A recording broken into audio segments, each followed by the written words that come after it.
नमस्कार, मी Bhushan Karandikar, editor choice मध्ये आपलं स्वागत। ज्या गुन्ह्याकडे भारतात पुरेशा गंभीरपणे पाहिलं जात नाही असा गुन्हा म्हणजे लहान मुलांचं लैंगिक शोषण। लहान मुलांच्या लैंगिक शोषणाची पोलिसांच्या रेकॉर्डमध्ये फारशी नोंदही होत नाही। अनेकदा असे प्रकार दाबून टाकले जातात। गुन्हे दाखल झाले तर शिक्षेचं प्रमाण जेमतेम 2% आहे। लहान मुलांच्या लैंगिक शोषणाचे सर्वाधिक प्रकार नोंदवले जातात ते राजस्थानात, नंतर येतो आपला महाराष्ट्र। लहान मुलांच्या लैंगिक शोषणाच्या बाबतीत उत्तर प्रदेश, मध्य प्रदेश, केरळ अशा राज्यांना महाराष्ट्रानं केव्हाच मागे टाकलंय। देशात लहान मुलांच्या लैंगिक शोषणाचं प्रमाण वाढतंय। नॅशनल क्राईम रेकॉर्ड्स ब्युरोची आकडेवारी हेच सांगतेय। मुलं घरातही सुरक्षित नाहीत आणि शाळेतही। त्यामुळेच लैंगिक शोषणापासून बचाव कसा करावा याचे धडे आता बालपणीच मुलांना द्यावे लागतायत। लैंगिक शोषणाच्या या राक्षसानं मुलांचं निरागस बालपणही हिरावून घेतलंय। मुलांचं बालपण जपण्याची जबाबदारी तुमची आमची सगळ्यांचीच आहे। भारतात प्रत्येक 3 तासाला एका अल्पवयीन मुलीवर बलात्कार होतो। तसंच आपल्या देशात 10 पैकी 6 लहान मुली पूर्ण होण्यापूर्वीच 60% मुलींचं तर 35% मुलांचं एकदा तरी लैंगिक शोषण होत आहे। यातील केवळ 20% मुलं-मुली लैंगिक शोषणाची माहिती पालकांना देतात। धक्कादायक म्हणजे यातील अर्धे पालक मुलांच्या तक्रारीकडे दुर्लक्ष करतात। तसंच लैंगिक शोषण करणारा व्यक्ती हा ओळखीतलाच असल्याचं सर्वेक्षणातून समोर आलंय। मार्डनं 100 मुलं आणि 100 मुली यांचा सर्व्हे डिसेंबर महिन्यात केला होता। यातून ही धक्कादायक माहिती समोर आली आहे। लैंगिक शोषण रोखण्यासाठी समाजात जनजागृती अत्यावश्यक असून लहान वयातच मुलांना चांगला स्पर्श आणि वाईट स्पर्शाचं ज्ञान देणं गरजेचं आहे। पालकांकडून मिळणारी मिठी, पप्पी, कुटुंबातील सदस्यांनी घेतलेले डोक्याचे कपाळाचे चुंबन, शाबासकी म्हणून पाठीवरून शिक्षकांनी फिरवलेला हात या कृती चांगल्या स्पर्शात मोडतात। तर तोंडाचं चुंबन, खाजगी अवयवांना केलेला स्पर्श, कुणालाही सांगू नकोस अशा धमकी देऊन केलेला स्पर्श, तसंच ज्या स्पर्शानं मुलं घाबरतात, कावरी-बावरी होतात, रडतात असे स्पर्श वाईट स्पर्शात मोडतात। मुलं आणि पालकांना याचं ज्ञान होण्यासाठी मार्डनं मोहीम हाती घेतली असून या अंतर्गत मोफत माहिती पुस्तिकाही वाटली जातीये।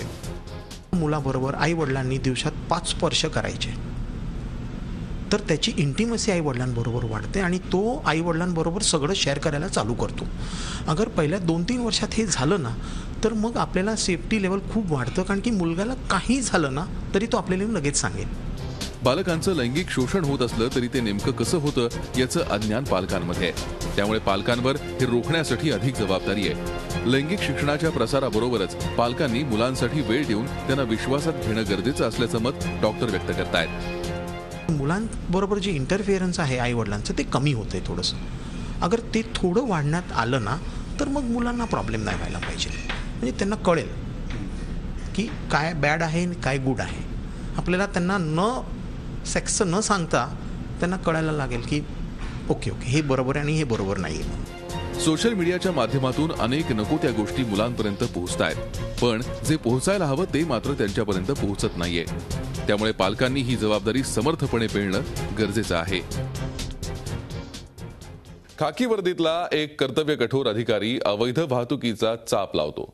त्याचा फटका बसतो तो एका अंध मुलाला। नेहमीची गाडी बंद झाल्यानं आता कॉलेजला कसं जावं असा प्रश्न अंध मुलाला पडतो। दुसरी पर्यायी व्यवस्था नसल्यानं तो थेट त्या पोलीस अधिकाऱ्यालाच मदतीची साथ घालतो। आपल्या कारवाईचा फटका अंध मुलाला बसल्यानं हा कर्तव्य कठोर अधिकारी सुद्धा हेलावून जातो। पण अवैध वाहतूक चालू ठेवणं त्याच्या तत्वात बसणार नसतं। मग पुढे काय होतं? एखाद्या चित्रपटात शोभेल असा हा प्रसंग प्रत्यक्षात घडला तो ठाण्यात। एरवी ही हकीकत आपल्यासमोर आलीही नसती, पण या कर्तव्य कठोर अधिकाऱ्याची नुकतीच बढतीवर बदली झाली आणि एक अंध मुलगा आणि एक वरिष्ठ पोलीस अधिकारी यांच्यातल्या नात्याचा हा अनोखा आयाम समोर आला। हा शिवम पाटील, जोशी बेडेकर कॉलेजचा 12वीचा विद्यार्थी। घोडबंदर रोड इथून कॉलेजला जाण्यासाठी खासगी वाहतुकीवर त्याचा भर, कारण तो दृष्टीहीन आहे। टीएमटी बसच्या गर्दीत प्रवास करणं त्याच्यासाठी मोठं आव्हान। मात्र ठाण्याच्या वाहतूक शाखेनं घोडबंदर रोडवरच्या अवैध खासगी वाहतुकीला चाप लावला आणि शिवमची मोठीच अडचण झाली। त्यानं सहपोलीस आयुक्त लक्ष्मीनारायण यांना थेट फोन लावला आणि आपली अडचण सांगितली। मी कंट्रोल रूमला फोन केला। कंट्रोल रूमनी असं सांगितलं की हे आम्ही काय सॉल्व्ह करू शकत नाही, हे सह आयुक्तच सॉल्व्ह करू शकतील तुझा प्रॉब्लेम। मी संपर्क साधून मी त्यांना नम्र विनंती केली की महोदय, आमची अशी समस्या आहे की कॉलेजला येण्या जाण्याची अडचण होते, ऑटो रिक्षेचा खर्च काही परवडत नाही। तर सरांना मी एवढीच विनंती केली की मी तुम्हाला अधिक त्रास देत नाही, तर तुम्ही आमच्या ज्या खासगी बस बंद झालेल्या आहेत त्या सोसायटीच्या आहेत त्या नेमक्या चालू करा. तर ते बोलले की तुझ्या एकट्यासाठी ही बस चालू करू देणार नाही, परंतु आमचे काही स्टाफ्स असतील तर ते तुला सोडण्याचं आणण्याचा जरूर प्रयत्न करतील. कर्तव्य कठोर आणि तरीही संवेदनशील असलेल्या लक्ष्मीनारायण यांनी चाकोरी बाहेर जाऊन हा प्रश्न सोडवला. त्यांनी वाहतूक विभागाच्या रश्मी करंदीकर यांना ही समस्या सांगितली आणि त्यावर उपायही सांगितला. वाहतूक शाखेचा एक कर्मचारी आता रोज शिवमला सकाळी कॉलेजला घेऊन जातो आणि संध्याकाळी घरी आणून सोडतो. हवालदार जुबेर तांबोळी हे काम रोज न कंटाळता करतायत. त्यांना या कामात आनंद मिळतोय. मी प्रथम आभारी आहे आमचे जॉईंट सीपी श्री लक्ष्मीनारायण साहेबाचा, की ज्यांनी सामाजिक बांधिलकीचा हा काम माझ्यावर सोपवलाय. नेहमीच्या पठडी बाहेर जाऊन आपल्या दृष्टीहीन मुलाची अडचण सोडवणारे लक्ष्मीनारायण आणि शिवमला कॉलेजला घेऊन जाणारे तांबोळी यांचं रोहिणी पाटील यांनी कौतुक केलंय. ट्रॅफिक कॉन्स्टेबल जुबेर तांबोळी सरांना अरेंज करून लगेचच रोज त्यांचं म्हणजे पिक अँड ड्रॉप चालू केलं. पोलिसांचा आम्ही भरपूर ऋणी आहोत. सदरक्षणाय खल निग्रहणाय हे पोलिसांचं ब्रीद वाक्य.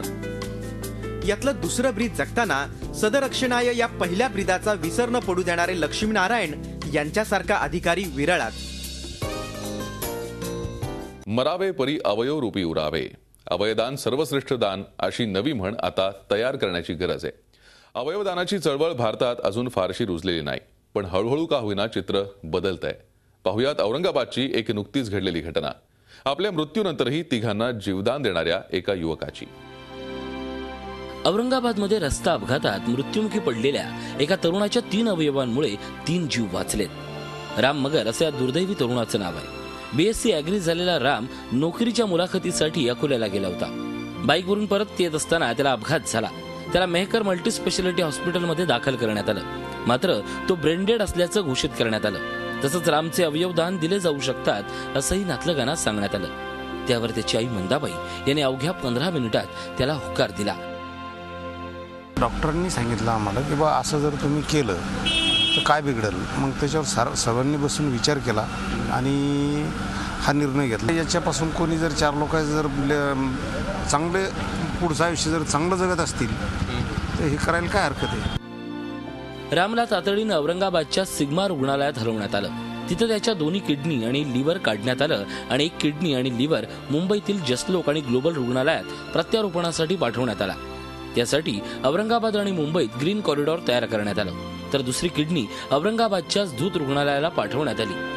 पेशंटचं लिव्हर आणि 2 किडनी रिट्राईव्ह केलेले आहेत आणि ह्या लिव्हर ऑर्गन हे मुंबईला जाणार आहे. पेशंटसाठी 1 किडनी जाणार आहे आणि 1 किडनी धूत हॉस्पिटलला आम्ही देत आहोत. तर धूत हॉस्पिटलची टीम, ग्लोबल हॉस्पिटल मुंबईची team, along with United sigma team या सगळ्यांनी मिळून हे सक्सेसफुल ऑर्गन रिट्राईव्ह केलेलं आहे.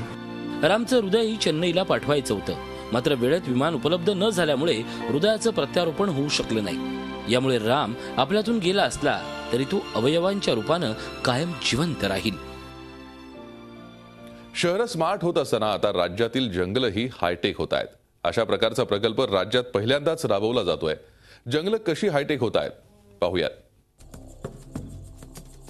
जंगल म्हणजे आभाळाखाली असलेला निसर्गाचा खजिना. मात्र जंगलात स्वार्थासाठी शिरू पाहणाऱ्यांचं प्रमाण मोठं आहे. वनविभागाला या जंगलावर नियंत्रण ठेवण्यासाठी एका वेगळ्या यंत्रणेची गरज होती. ही गरज CCTV सर्व्हायलन्स सिस्टीम बसून पूर्ण करण्यात आली आहे. राज्यातील पहिल्या आणि देशातील केवळ दुसऱ्या अशा प्रकल्पाचं चंद्रपूर शहराजवळ कारवा जंगलात लोकार्पण करण्यात आलं. या अत्याधुनिक यंत्रणेमुळे वन्य प्राणी आणि वन कर्मचाऱ्यांच्या हालचाली नियंत्रण कक्षातून बघू शकता येणार आहेत.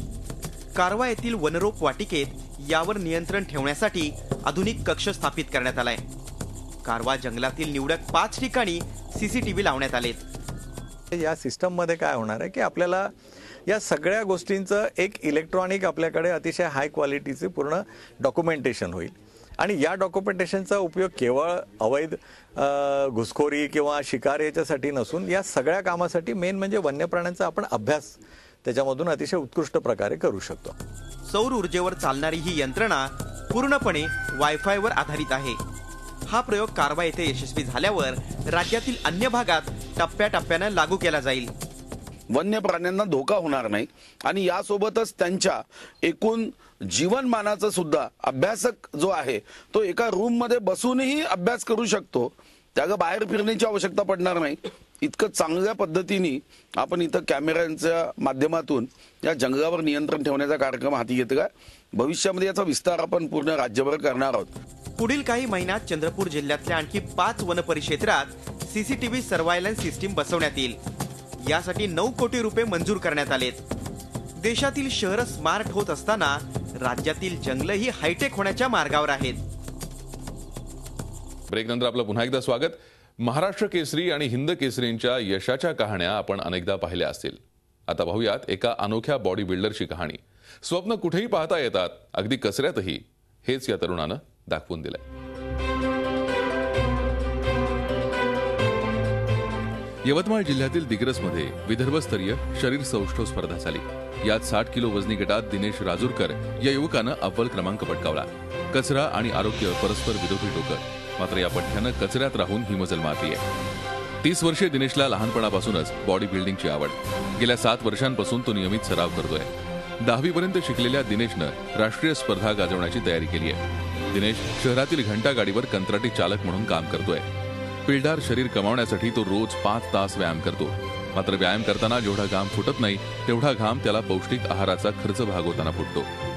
घंटा गाडी कामाला आहे. 3,500-4,000 रुपये पेमेंट भेटते मला, ज्याच्यातून मग आपल्याला भेटते भंगार किंवा खड्डा प्लास्टिक. त्याच्यातून जी कमाई होते आपली ते मग अंडे चिकन जे हे होते त्याच्यातून मग आपल्याला थोडंसं डाएटचे पैसे येऊन जाते. मग आता समोरची तयारी आपली नॅशनल लेवलची. Best muscle man Yavatmal Shri हे किताब दिनेशनं 5 वेळा पटकावलेत. महाराष्ट्र श्री आणि भारत श्री हे मानाचे किताब पटकावण्याचं त्याचं ध्येय आहे. 2 तास जिम मध्ये करू, पण बाकीचे जे 22 तास राहतात ते पूर्ण आपल्या शरीराची काळजी घ्यावी लागते आपल्याला. बाकी स्पोर्ट्स सारखं नाही की म्हणजे काही वेळ प्रॅक्टिस केली आणि रोजचा खर्च जो आहे बाकी स्पोर्ट्समध्ये नाही. या स्पोर्ट्समध्ये रोजचा खर्च प्लेअरला फार जास्त आहे. कचऱ्यामुळे भल्या भल्यांना गंभीर आजार जडतात. मात्र कचऱ्यात राहून कचऱ्यासोबत वावरून आपलं शरीर कमावणाऱ्या दिनेशच्या जिद्दीला सलामच करावा लागेल. अशात त्याच्या मेहनतीला तुमच्या मदतीचा हात मिळाला तर कचऱ्यातला हा बॉडी बिल्डर नक्कीच भारत श्रीच्या किताबाला गवसणी घालेल.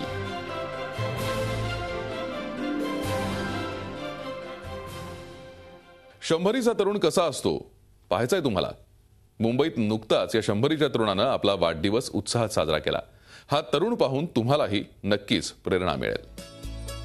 या वेगात बागेत फिरणाऱ्या आजोबांना पाहिल्यावर तुम्हाला वाटेल साधारणतः यांचं वय 75 वर्ष असेल. पण थांबा, हे आजोबा त्यांचा 100वा वाढदिवस साजरा करतायत. फेलिक्स फर्नांडिस नावाचे हे आजोबा खरोखर एक अवली आहेत. फेलिक्स फर्नांडिस दुसऱ्या महायुद्धात लढले. ते ब्रिटिश नेव्हीत होते. त्यानंतर इंडियन नेव्हीतून रिटायर झाल्यावर ते मुंबईत दाखल झाले. त्यावेळची मुंबई ही तशीच होती. चेंबूरच्या त्यांच्या घरातून खाडी दिसायची. जुने ते दिवस आजोबांना विसरता येत नाहीत. मुंबईची नंतर झालेली असंख्य स्थित्यंतरं फेलिक्स आजोबांनी याची देही याची डोळा अनुभवली. वयाची 100 त्यांनी गाठली आहे. त्याचं श्रेय ते व्यायाम आणि परमेश्वर यांना देतात. I exercise every day. I walk also morning and evening, and I do physical exercises in bed. Exercises for my legs. Felix आजोबांनी 100वा वाढदिवस एकत्र कुटुंबासह साजरा केला. जुने फोटो पाहत विविध आठवणीत ते रममाण झाले. चर्च समोरच घर असल्यामुळे त्यांनी आपल्या बंगल्याचं नावही छानसं देवछाया असंच ठेवलंय. खुश है and I'm very happy that he has reached 100 and he's in good health, and it was always our endeavor and our prayer that he would he would celebrate this day. So we are really looking forward to this day, and we are very happy that God has blessed him and kept him with us. हम लोग जब Santa cruise से आया इधर ना और घर बांध लिया तो इसका छाया, चर्च का छाया इसके ऊपर आ रहा था. तो नाम नाम नाम क्या नाम घर का देगा, फिर लास्ट में उन्होंने बोला देव छाया. फेलिक्स आजोबांना फुलांची आवड आहे. त्यामुळे रिटायरमेंट नंतर त्यांनी नर्सरी सुरू केली. त्याचं व्यवसायात रूपांतर झालं. या फुलांमध्ये आजोबा रमतात. रोज भरपूर फिरतात, बायबल वाचतात. एकूणच काय तर मुंबईत राहूनही सुखी दिनचर्या अनुभवतात. सुबह सुबह जब भी मेरे पिताजी उठते तो मैं पिताजी के लिए ब्रेकफास्ट बनाता है दर दिन. उनका गोली देते हैं, उनको ब्रेकफास्ट बनाते हैं और कभी कभी उसके साथ बैठेगा और टीवी देखता है, टीवी न्यूज देखता है. वाढदिवस साजरा करताना फर्नांडिस कुटुंबीय अगदी आनंदी होते. मुंबईसारख्या दगदगीच्या ठिकाणी राहूनही 100 गाठणारे तसे खूपच दुर्मिळ फर्नांडिस कुटुंबियांचा एकत्र कुटुंब, त्यांची आयुष्याला आनंदाने सामोरी जाण्याची वृत्ती 100वा वाढदिवस दाखवू शकली असं आजोबांना वाटतं. आजोबांकडून प्रत्येक मुंबईकराने शिकावं असंच त्यांचं हे खास आयुष्य. हॅपी बर्थडे फेलिक्स आजोबा. एडिटर चॉईस मध्ये आज इथेच थांबतोय. ताज्या बातम्यांसाठी तुम्ही पाहत राहा झी 24 तास. रहा एक पाऊल पुढे.